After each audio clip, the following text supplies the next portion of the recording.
welcome to our Tough Talks Suicide Prevention Program.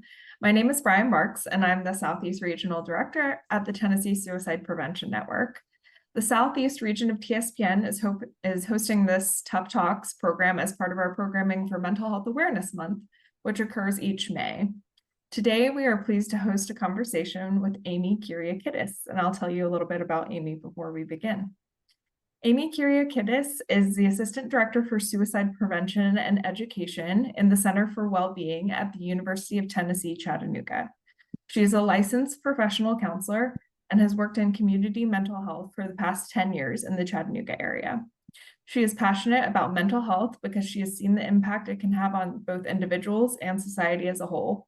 She believes mental health is just as important as physical health, yet it's often ignored and there's a stigma against mental illness.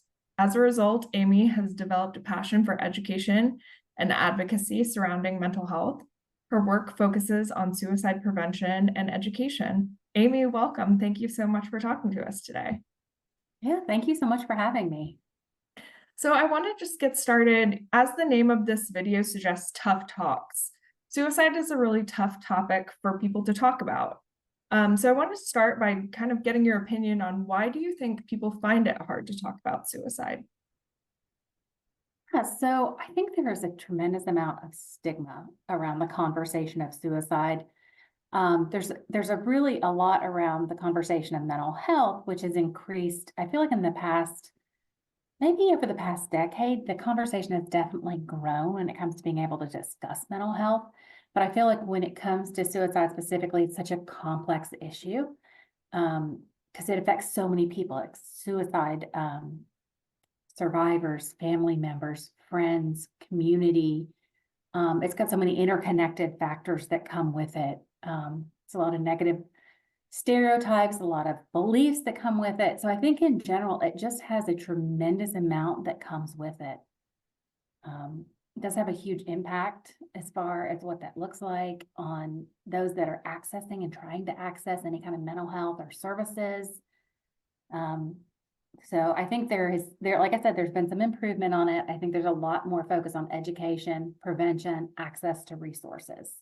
Yeah, so thank you very much for that.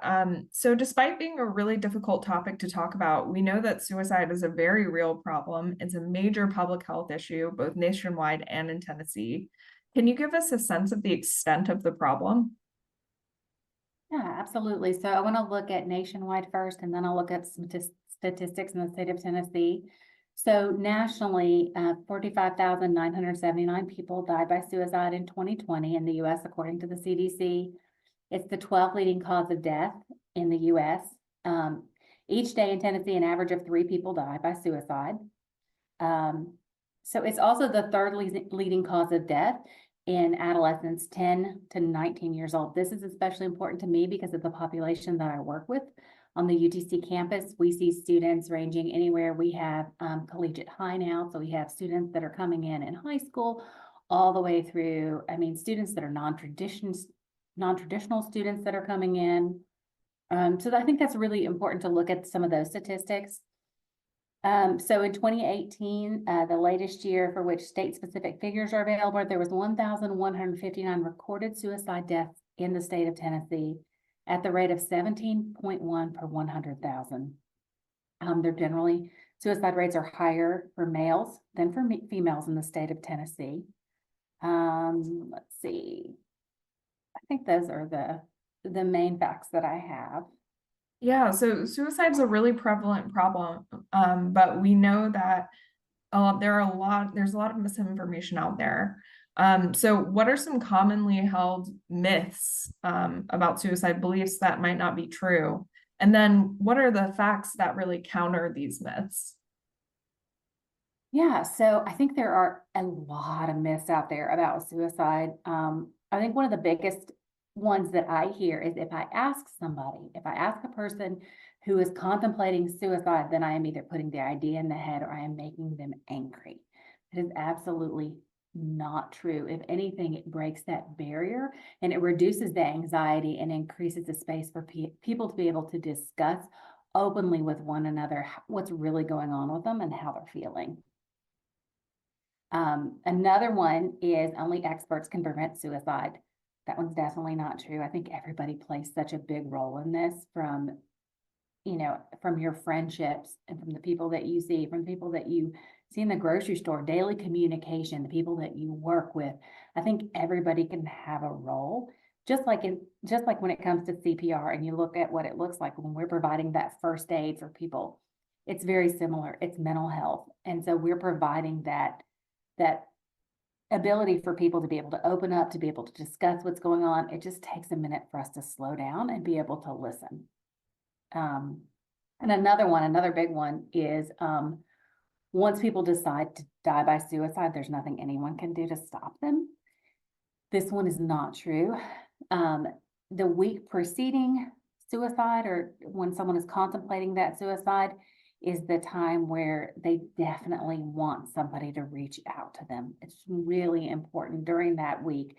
They're going to communicate either through verbal cues, behavioral clues. One way they're going to give people an idea of kind of what's going on with them, because they're looking for that way to be able to reach for hope. Yeah, great. Can you give us an example or a couple examples of what some warning signs that someone may be considering suicide are? Yeah, so I think some of the warning signs that you're going to see, and I kind of alluded to this a little bit, is verbal clues. You're going to see some indirect, some direct. I mean, some people are very, very direct. They're going to tell you, and you're going to hear them say, I don't want to live anymore. I don't want to wake up tomorrow. I want to die. Some of the verbal clues you're going to hear a little bit more indirect.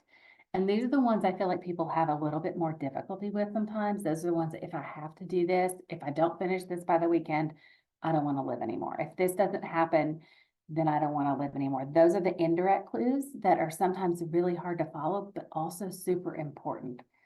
And I think those are important because if it's still important to open that conversation with someone, to be able to talk about it. And if that's not what they're intending, then being able to help them change their language around it, which is also really important.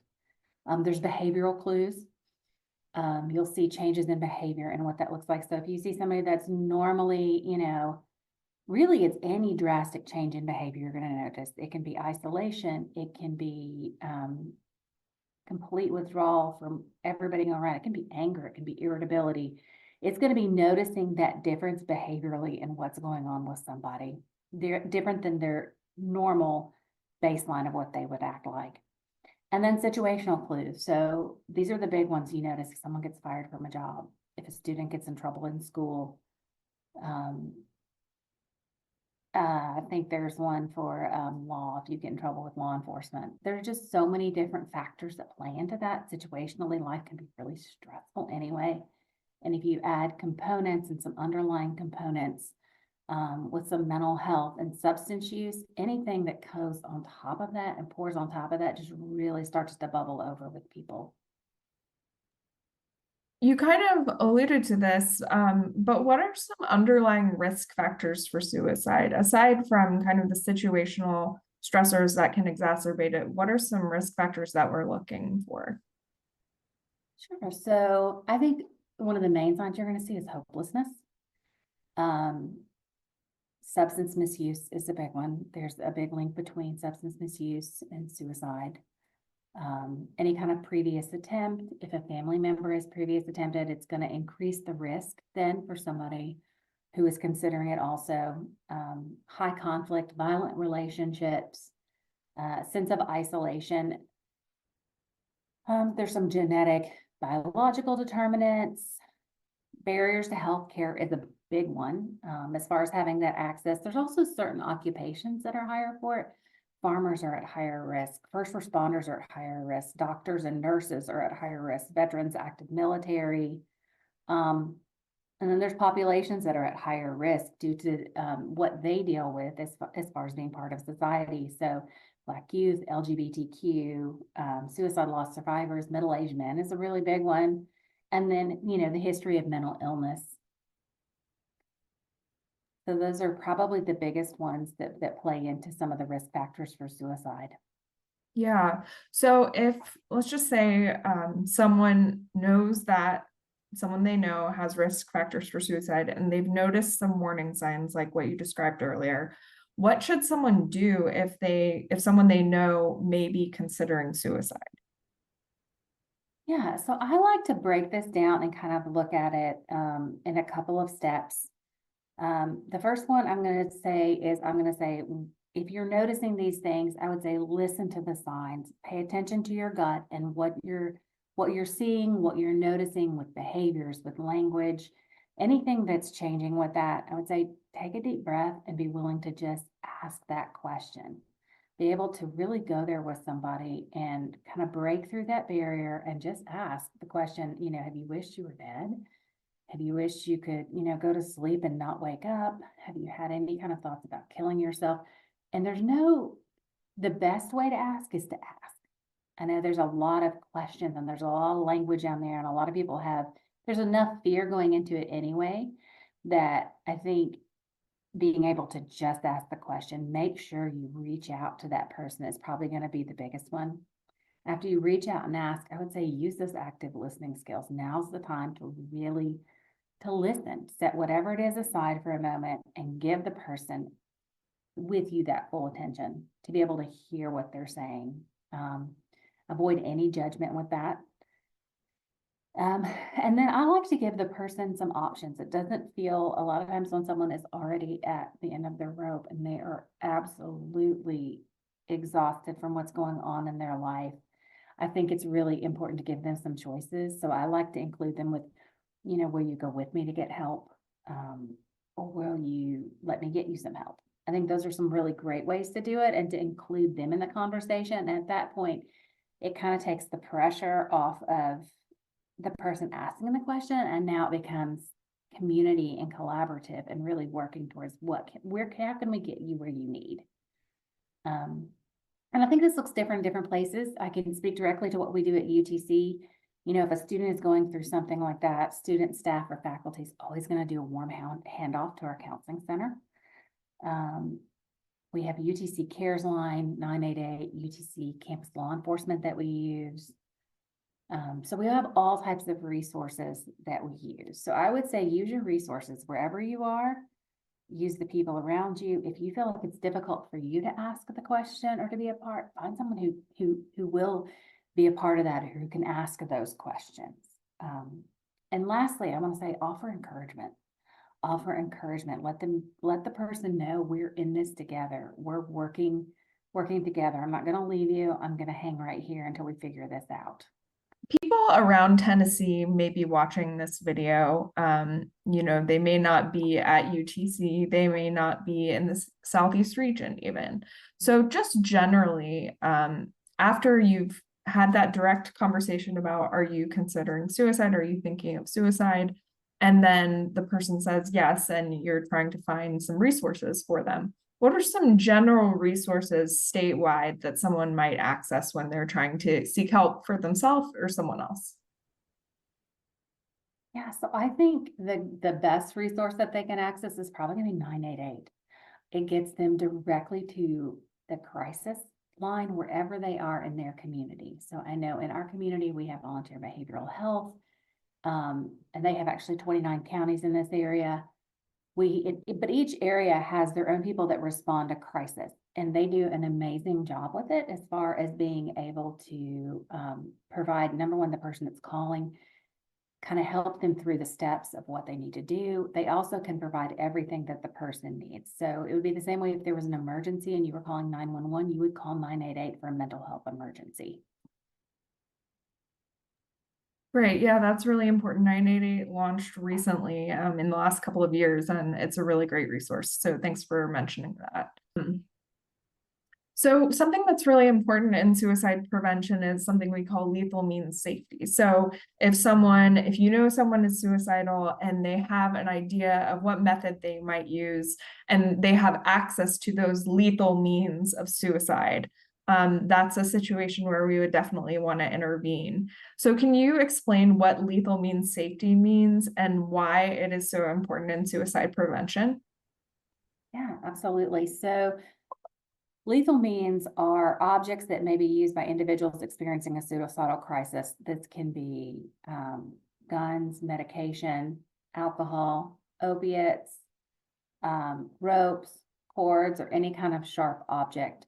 So the goal is increase the time and distance between a person's suicidal crisis and their access to the lethal means.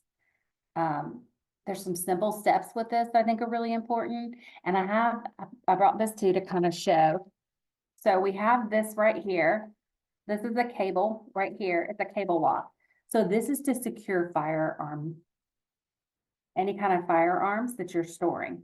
We use these and we give these away on the UTC campus. I think it's really important to be able to have access to those. That's a simple way. It's an inexpensive way to be able to really secure any kind of guns, any kind of firearms that you have.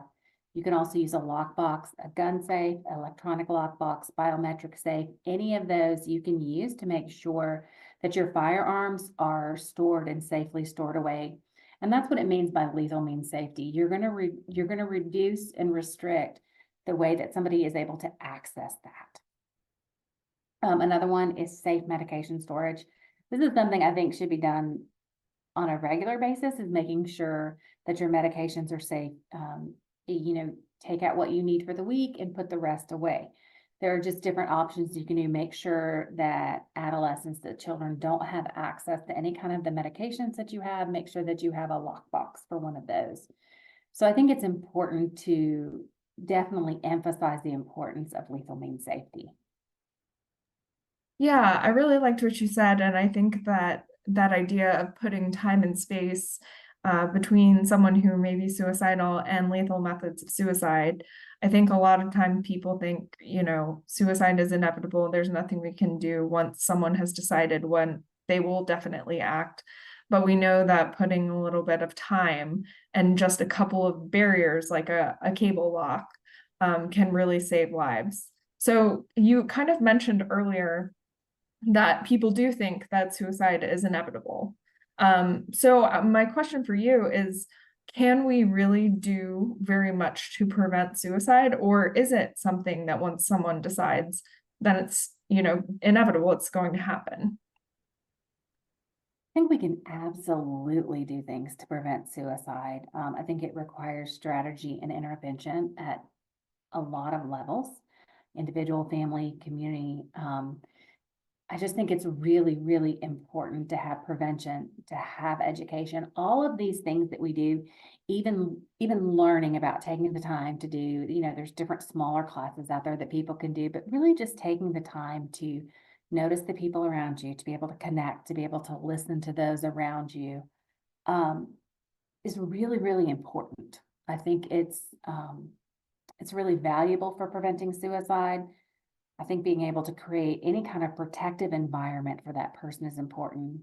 I think improving access and delivery of suicide care, I think, is going to be important, removing some of those barriers, promoting healthy connections and postvention. I think there's a lot of factors that come into this, but I think absolutely we can prevent suicide.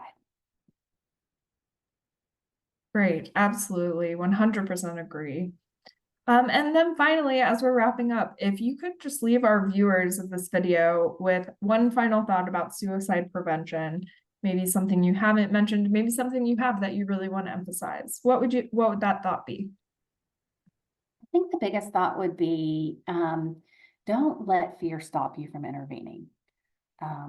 It is so important to be able to connect as a community, to connect with those around you, to be able to learn. And the connection is what provides hope. And you don't know, as far as in somebody's life and in day and what that looks like, how much hope just small conversation can have. And then being able to dive into some deeper conversations with those around you. So I would say, don't let fear stop you from asking difficult questions, because I think those are the ones that provide hope. Amy, thank you so much for joining us for this Tough Talk Suicide Prevention Program. We look forward to working with you in the future and spreading the word about suicide prevention throughout the month of May and beyond. Thank you so much for having me, Bryan.